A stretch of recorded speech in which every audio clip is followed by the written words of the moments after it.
கங்கை நதிக்கரையில் முனிவர் ஒருவர் ஆழ்ந்த தவத்தில் இருக்கிறார். அப்போது அவர் மீது இறந்த நிலையில் எலி ஒன்று வந்து விழுகிறது. இதனால் முனிவரின் தவம் கலைந்து முனிவர் கடும் கோபத்துடன் கண் திறந்து பார்க்கிறார். அப்போது அவரது மடியில் இறந்த நிலையில் எலி ஒன்று கிடக்கிறது. எலியை பார்த்த அடுத்த நொடியே வானில் பறந்து கொண்டிருந்த கழுகின் வாயிலிருந்து இந்த எலி விழுந்திருக்கிறது என்பதை முனிவர் புரிந்து கொள்கிறார்.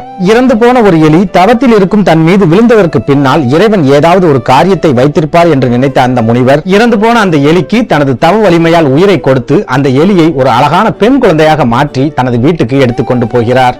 முனிவர் கைகளில் குழந்தையோடு வருவதை பார்த்த முனிவரின் மனைவி எந்த கேள்வியும் கேட்காமல் அந்த குழந்தையை வாங்கி வளர்க்க ஆரம்பிக்கிறார். அந்த குழந்தை வளர்ந்து திருமண வயதை எட்டியவுடன் முனிவர் அந்த குழந்தைக்கு மணமகனை தேட ஆரம்பிக்கிறார். உடனே அவர் தனது தவ வலிமையால் சூரிய தேவனை அழைத்து வந்து தனது மகள் முன்னால் நிறுத்தி, மகளே, இவனை மணந்து கொள்ள உனக்கு சம்மதமா என்று கேட்கிறார்.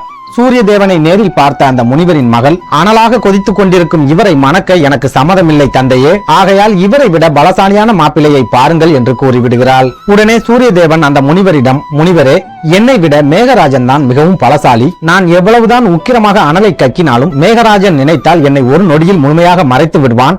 ஆகையால் அவனுக்கே உங்களது மகளை மணமுடித்து கொடுத்து விடுங்கள் என்று சொல்லிவிட்டு சூரிய தேவன் கிளம்பி விடுகிறான். உடனே அந்த முனிவர் மேகராஜனை அழைத்து வந்து தனது மகள் முன்னால் நிறுத்தி, மகளே, இவனை மணந்து கொள்ள உனக்கு சம்மதமா என்று கேட்கிறார். அப்போது அந்த முனிவரின் மகள், கருப்பாக இருக்கும் இவனை மணந்து கொள்ள எனக்கு விருப்பமில்லை, இவனை விட பலசாலியான மாப்பிள்ளையை பாருங்கள் என்று சொல்லிவிடுகிறாள். அப்போது மேகதேவன் முனிவரிடம், சூரியனையே மறைக்கும் அளவிற்கு நான் பலசாலியாக இருந்தாலும் வாயுதேவன் நினைத்தால் என்னை ஒரு நொடியில் இருந்த இடம் தெரியாமல் கலைத்து விடுவான். ஆகவே என்னை விட அவன்தான் பலசாலி. அதனால் உங்களது மகளை வாயுதேவனுக்கே மணமுடித்து வைத்து விடுங்கள் என்று சொல்லிவிட்டு மேகதேவனும் கிளம்பி விடுகிறான். உடனே அந்த முனிவர் வாயுதேவனை அழைத்து வந்து தனது மகள் முன்னால் நிறுத்தி, மகளே, இவரையாவது நீ திருமணம் செய்து கொள்கிறாயா என்று கேட்கிறார். அப்போது அந்த முனிவரின் மகள், கண்களுக்கும் தெரியாத, கைகளாலும் பிடிக்க முடியாத இவரை கட்டிக்கொண்டு நான் எப்படியப்பா திருமண வாழ்க்கை வாழ முடியும் என்று கேட்டுவிட்டு, இவரை விட பலசாலியான ஒரு மாப்பிள்ளையை பாருங்கள் என்று சொல்கிறாள். அப்போது அந்த வாயுதேவன் முனிவரை பார்த்து, நான் எவ்வளவுதான் சுழட்டி சுழட்டி அடித்தாலும் அந்த மலைராஜன் கொஞ்சம் கூட அசையாமல் கம்பீரமாக நிற்கிறான். ஆகவே என்னை விட அவன்தான் மிகப்பெரிய பலசாலி. அவனுக்கே உங்களது மகளை திருமணம் செய்து வைத்து விடுங்கள் என்று சொல்லிவிட்டு வாயு பகவான் சென்று விடுகிறான். உடனே அந்த முனிவர் மலைராஜனை அழைத்து வந்து தன் மகள் முன்னால் நிறுத்தி, இவனையாவது திருமணம் செய்து கொள்ள உனக்கு சம்மதமா என்று கேட்கிறார்.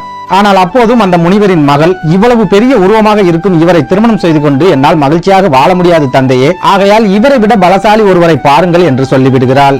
உடனே அந்த மலைராஜன் முனிவரை பார்த்து, முனிவர் பெருமானே, நான் எவ்வளவுதான் கம்பீரத்துடன் அசையாமல் நின்றாலும் ஒரு சிறிய எலி எனது உடலில் லட்சக்கணக்கான துளைகளை போட்டு விடுகிறது. ஆகவே என்னை விட அந்த எலிதான் மிகப்பெரிய பலசாலி. அந்த எலிக்கே உங்களது மகளை திருமணம் செய்து கொடுத்து விடுங்கள் என்று சொல்லிவிட்டு மலைராஜனும் கிளம்பி சென்று விடுகிறான். வேறு வழி தெரியாத அந்த முனிவரும் மலையை குடைந்து கொண்டிருக்கும் எலியை பிடித்து வந்து தனது மகள் முன்னால் நிறுத்தி, இவனை திருமணம் செய்து கொள்ள உனக்கு சம்மதமா என்று கேட்கிறார். எலியை பார்த்த அடுத்த நொடியே அந்த எலியிடம் தனது மனதை முனிவரின் மகள் பறிகொடுக்கிறாள். இதை புரிந்து கொண்ட அந்த முனிவரும் தனது மகளை மீண்டும் ஒரு அழகிய எலியாக மாற்றி அந்த எலியுடனேயே அனுப்பி வைத்து விடுகிறார்.